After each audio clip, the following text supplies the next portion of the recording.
দেখাচ্ছে। এরপরে আমার অনেক কিছু বলতেছে যে ওর কাছে থাকবো না, আমার কাছে চলে আসো, আমি তোমার ভালো রাখবো। আর ওদের কাছে থাকবা তোমার ভাই ওরা কেউ ভালো না, ওরা তোমার বিক্রি করে দিব, তোমার দিয়া খারাপ কাজ করে। অনেক কিছু বলছে আমার, অনেক কথা বলছে। পরে বলছে তোমার আমি ভালো রাখবো, তোমার আমি তোমার বাপ মার কাছে যাওয়া লাগবো না, তোমার কাছে থাকা লাগবে না, এরকম করে আমার অনেক লোক এটা না লাগবে বুঝতে পারছেন না। না দরকার নেই। কি সমস্যাটা? না আপনি এভাবে কথা নেন, দয়া করে আমার এই সংসার যদ্রুপ নেন, আপনি এভাবে নেন, ওর কথা নেন। এগুলো কি লিখছে? দরকার নাই, সাথে এমনি অনেক কিছু নিয়েছে, আমার দরকার নাই। ভেলডাঙ্গা সোজা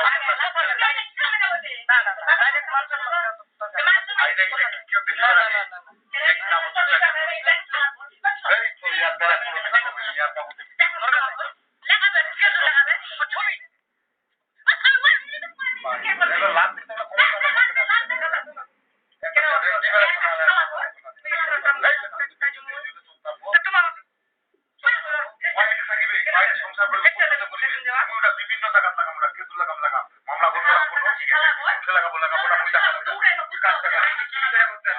মানে উনি এই বিষয়টা করতে আছে যে কান্নাতে করছে, এই যে প্রমাণটা সবাই দেখায় না, পাগলা উপরে চলে যাবে, পাগলা উপরে চলে যাবে। আমি নাটক চলা তোর বড় কি কথা আপনাদের বলতে কে বলে বৃষ্টি বলতে সেটা নিজে বলতে কি লোকটা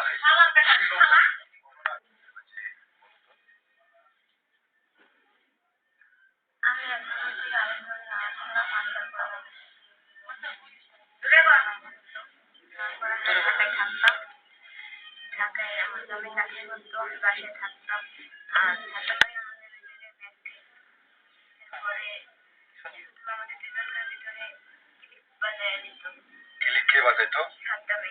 সাদ্দাম। হ্যাঁ, সাদ্দামে ভালো নাচ চলাচলে করে করে কথা আমায় বলতো। আবার আমি বাইরে যেতাম, আবার এগুলো কথা আমার কাছে ভালো নাচ সারাক্ষণ কথা করে এরকম করে আমাকে প্রতিদিন ঝগড়া বাজায় দিত।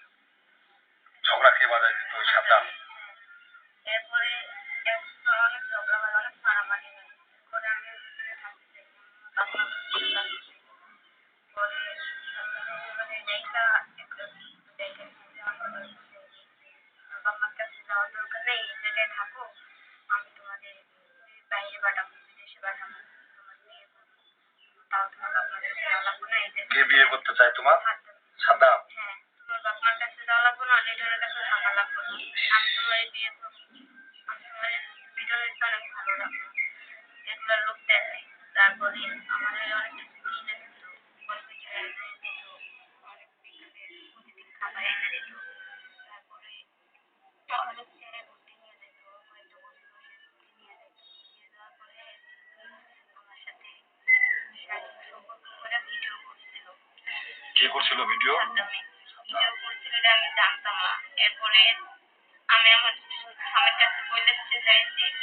এরপরে বাবা আমার ব্ল্যাকমেল করতে বলতো, এই ভিডিও আমি সবাইকে দেখাবো, ভাইরাল করবো যদি তুমি বলো। আমি অনেকবার বলছি যে আবার বলি নেই, যদি এই ভিডিও দেখে আমার নিয়ে যদি সংসার না করে আমি তোমার বাপ মার কাছে যেতে পারবো না, তখন আমি কি করবো? তখন আমি এই জায়গায় এইভাবে থাকতাম। তারপরে এটা কার বাড়ি তুমি জানো? থাকার পরে আমার বললো যে আমি তোমার বিদেশে পাঠাবো, কাগজপাতি সবকিছু ঠিক করছি, টাকা পয়সা সব রেডি করছি, তুমি লিটন রেডি করছো। এরপরে আমার একটা বাচ্চা হলো, তারপরে ওই জায়গায় দেশে আসতে 2 মাস থাকলাম। অনেকবার ফোন দিত, দেওয়ার পরে লিকুইডাও বলে নিয়ে গেল। নিয়ে যাওয়ার পরে বলতেছে রেডি বলতো, ওর কাছে থাকা লাগবে না, আমি তোমার বাইরে পাঠাবো, পারো না, নেশা করে জুয়া খেলে, অনেক কথা বলতো। সাদ্দাম বলে যে লিটন নেশা করে জোয়া খায় এটা ওটা। সাদ্দামের সাথে কতদিন ধরে ছিল একসাথে? আর লিটনকে বাদ দিয়ে এমনি কতদিন ছিল তোমার স্বামীকে ছাড়া?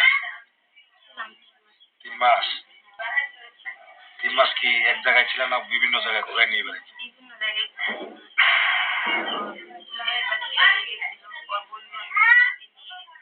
দুলাভাইয়ের বাড়িতেও নিয়ে গেছিল।